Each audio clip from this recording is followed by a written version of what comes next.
আসসালামু আলাইকুম। জানিয়ে দিব এই মাত্র পাওয়া সংবাদ। প্রথমেই বলে দিচ্ছি সংবাদ শিরোনাম, এরপর বলবো বিস্তারিত। বাংলার রাজনীতি আর রাজপথে আজ এক প্রলয়ঙ্কারী মহাবিস্ফোরণ আর সবথেকে বড় প্রশাসনিক ধসের চূড়ান্ত অধ্যায় রচিত হল। আজ সবথেকে বড় ব্রেকিং নিউজ, তৎকালীন মুখ্যমন্ত্রী মমতা বন্দ্যোপাধ্যায়ের দায়ের করা বিশেষ মামলায় আজ সরাসরি গ্রেফতার হয়েছেন শুভেন্দু অধিকারী।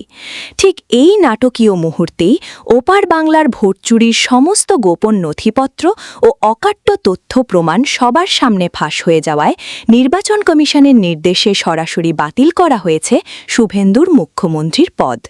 কেন হঠাৎ তাসের ঘরের মতো ধসে পড়ল ওপার বাংলার সবথেকে বড় ক্ষমতার দুর্গ? আর আজকের সর্বশেষ ও তাজা খবরের নেপথ্যে থাকা আসল রোমহর্ষক সত্য জানতে ভিডিওটি 1 সেকেন্ডও না টেনে সম্পূর্ণ শেষ পর্যন্ত দেখুন। আরও জানাবো, দেশের অর্থনৈতিক সংকট কাটাতে সরকারের লাগবে আরও 2 বছর। বড় চ্যালেঞ্জের কথা স্বীকার করলেন তথ্যমন্ত্রী জহিরুদ্দিন।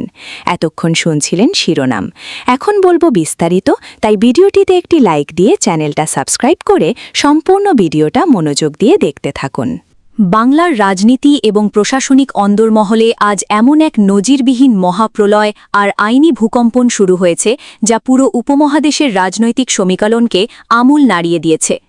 আমাদের হাতে আসা অত্যন্ত নির্ভরযোগ্য এবং সরাসরি মাঠ পর্যায়ের উচ্চ পর্যায়ের সূত্র সরাসরি নিশ্চিত করেছে যে তৎকালীন মুখ্যমন্ত্রী মমতা বন্দ্যোপাধ্যায়ের করা একটি স্পর্শকাতর ও গুরুতর মামলায় পুলিশ ও বিশেষ তদন্তকারী দল এক ঝটিকা অভিযান চালিয়ে সরাসরি গ্রেফতার করেছে শুভেন্দু অধিকারীকে।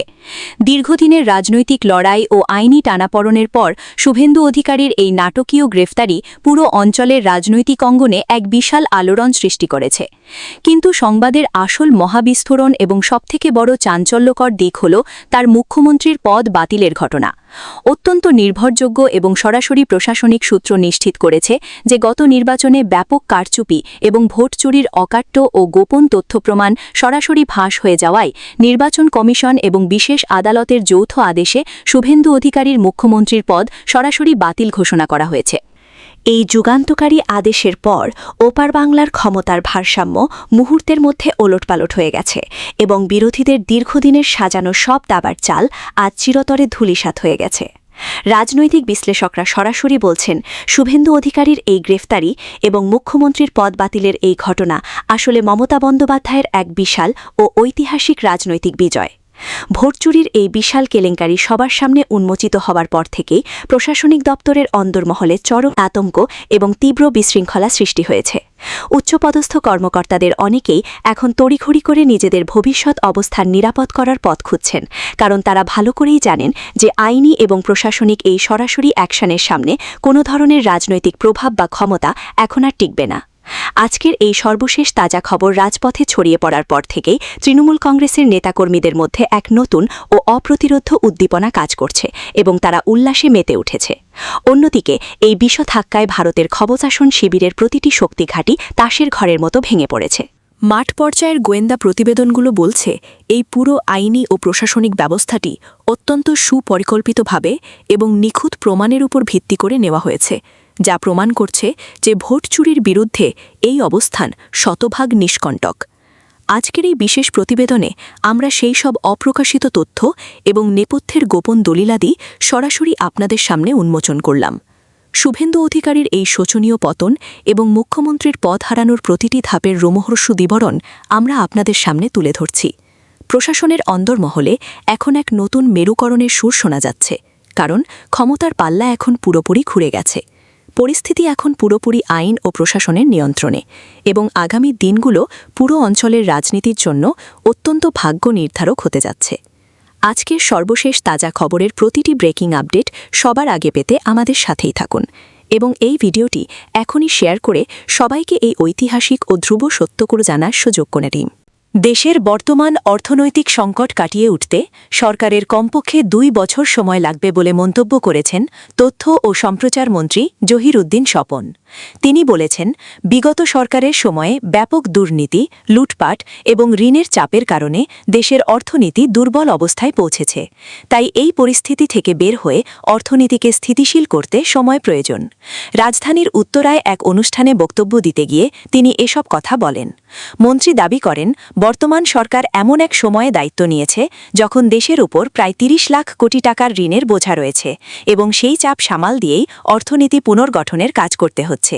তিনি বলেন, এত বড় সংকট একদিনে তৈরি হয়নি, তাই এটি সমাধান করতেও সময় লাগবে। জহিরুদ্দিন স্বপন বলেন, দেশের অর্থনীতিকে আবার স্বাভাবিক অবস্থায় ফিরিয়ে আনতে সরকার ইতোমধ্যে বিভিন্ন পদক্ষেপ নিয়েছে। রেমিট্যান্স বাড়ানো, রপ্তানি আয় বৃদ্ধি, বিনিয়োগ পরিবেশ উন্নত করা এবং অপচয় কমানোর জন্য কাজ চলছে। তিনি জানান, বৈদেশিক ঋণের চাপ এবং আমদানি ব্যয় দেশের অর্থনীতির ওপর বড় প্রভাব ফেলছে। প্রতি বছর বিপুল পরিমাণ বৈদেশিক ঋণ পরিশোধ করতে হচ্ছে। অন্যদিকে জ্বালানি, খাদ্যপণ্য ও শিল্পের কাঁচামাল আমদানির জন্য বড় অঙ্কের বৈদেশিক মুদ্রা প্রয়োজন হচ্ছে। এ কারণে অর্থনীতিকে স্থিতিশীল করতে ধৈর্য ধরে কাজ করতে হবে বলে মন্তব্য করেন তিনি। মন্ত্রী আরও বলেন, বর্তমান বৈশ্বিক পরিস্থিতিও বাংলাদেশের অর্থনীতির ওপর প্রভাব ফেলছে। আন্তর্জাতিক বাজারে পণ্যের দাম বৃদ্ধি, ডলারের চাপ এবং বৈশ্বিক অর্থনৈতিক অনিশ্চয়তার কারণে উন্নয়নশীল দেশগুলো নানা চ্যালেঞ্জের মুখে পড়েছে। বাংলাদেশও এর বাইরে নয়।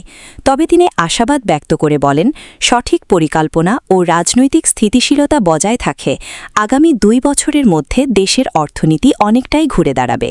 তিনি বলেন, সরকার কৃষি, শিল্প, রপ্তানি ও প্রযুক্তি খাতে নতুন কর্মসংস্থান তৈরির মাধ্যমে অর্থনীতিকে শক্তিশালী করার চেষ্টা করছে।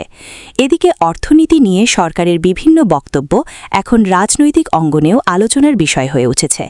বিরোধী দলগুলো দাবি করছে, দ্রব্যমূল্যের ঊর্ধ্বগতি, বেকারত্ব এবং সাধারণ মানুষের জীবনযাত্রার ব্যয় এখনও কমেনি।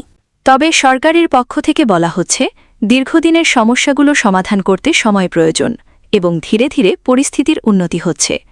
তথ্য ও সম্প্রচার মন্ত্রী দাবি করেন, ইতোমধ্যে শেয়ারবাজারে লেনদেন বৃদ্ধি পেয়েছে এবং রেমিট্যান্স প্রবাহেও ইতিবাচক পরিবর্তন দেখা যাচ্ছে। তিনি বলেন, অর্থনৈতিক পুনরুদ্ধারের জন্য রাজনৈতিক ও স্থিতিশীলতা খুবই গুরুত্বপূর্ণ। তাই সবাইকে দায়িত্বশীল আচরণ করার আহ্বান জানান তিনি। বিশেষজ্ঞদের একাংশও বলছেন, বাংলাদেশের অর্থনীতি বর্তমানে একটি কঠিন সময় পার করছে। বৈদেশিক মুদ্রার রিজার্ভ, আমদানি ব্যয়, ঋণের চাপ এবং শিল্পখাতের চ্যালেঞ্জ মোকাবিলায় দীর্ঘমেয়াদী পরিকল্পনা প্রয়োজন। তারা মনে করছেন, শুধু রাজনৈতিক বক্তব্য নয়, বাস্তবভিত্তিক অর্থনৈতিক সংস্কারও জরুরি। একই সঙ্গে বিনিয়োগ বাড়ানো, কর্মসংস্থান সৃষ্টি এবং মূল্যস্ফীতি নিয়ন্ত্রণে কার্যকর পদক্ষেপ নিতে হবে। সব মিলিয়ে তথ্য ও সম্প্রচার মন্ত্রী জহিরুদ্দিন স্বপনের বক্তব্যে স্পষ্ট হয়েছে যে, সরকার বর্তমান অর্থনৈতিক সংকটটি বড় চ্যালেঞ্জ হিসেবে দেখছে এবং এটি মোকাবেলায় দীর্ঘমেয়াদী পরিকল্পনা নিয়ে এগোতে চায়।